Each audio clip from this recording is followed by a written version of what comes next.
बिस्मिल्लाहिर्रहमानिर्रहीम। अस्सलाम वालेकुम प्यारे दोस्तों। रमज़ानुल मुबारक का बाबरकत महीना जारी व सारी है। इस महीने के हवाले से बहुत ज़्यादा सवालात पूछे जाते हैं मियाँ बीवी के अज़दवाजी ताल्लुकात के हवाले से।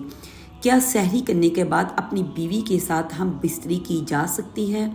अगर सहरी के बाद हम बिस्तरी कर ली है तो क्या इससे रोज़ा फासद हो जाएगा? सवालों के जवाब जानने के लिए वीडियो को एंड तक ज़रूर वॉच करें और मेरे इस चैनल को सब्सक्राइब करने के साथ साथ इस कंटेंट को फैमिली और फ्रेंड में शेयर करें। जिन लोगों के हक अदा करने लाजम हैं उनमें मियाँ और बीवी एक दूसरे के हक अदा करें।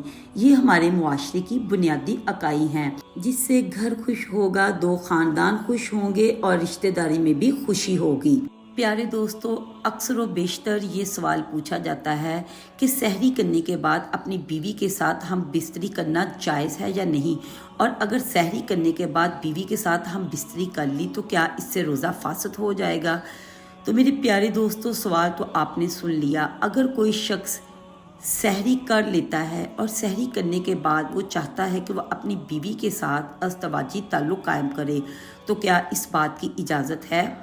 आपने मसला तो समझ लिया। बाज़ दफ़ा सहरी करने के बाद थोड़ा सा टाइम बच जाता है, जैसे 30 मिनट या आधा घंटा बच जाता है, और इस आधे घंटे में मर्द के दिल में या मियाँ के दिल में ये ख्वाहिश पैदा हुई है कि वो बीवी के साथ अज़दवाजी ताल्लुक़ कायम करे, तो आप कर सकते हैं। आपकी बीवी है, लेकिन यहाँ पे इस बात को जहन में रखना बहुत ज़रूरी है। आप जो अज़दवाजी ताल्लुक़ कायम कर रहे हैं, ये ताल्लुक़ आपने सुबह सादिक से पहले पहले कायम कर लेना है। सहरी करने के बाद सुबह सादिक से पहले पहले आप अपनी बीवी के साथ अज़दवाजी ताल्लुक़ कायम कर सकते हैं।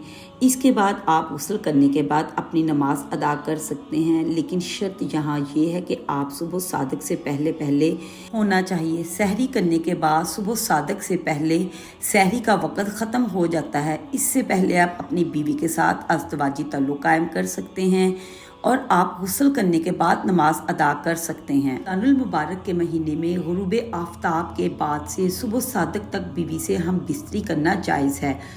इस सूरत में अगर आप बीवी से हम बिस्तरी की, फिर नापाकी की हालत में रोज़ा रखा, बाद में 10 बजे गुस्ल किया, तो शरन रोज़ा सही हो जाएगा। अगर रोज़ा की हालत में हम बिस्तरी की तो रोज़ा फासद हो जाएगा और कज़ा और कफ़ारा दोनों लाजम होंगे। जैसा कि अरशाद बारी ताला है, तर्जमा, हलाल कर दिया अल्लाह ने तुम्हारी बीवियों के साथ ताल्लुक़ कायम करना, वो तुम्हारा लिबास हैं और तुम उनका लिबास हो। उम्मीद करती हूँ आपको आज की वीडियो अच्छी लगी होगी। मेरे इस कंटेंट को फैमिली फ्रेंड्स में शेयर करने के साथ साथ मेरे चैनल को सब्सक्राइब करें। अल्लाह हाफिज़।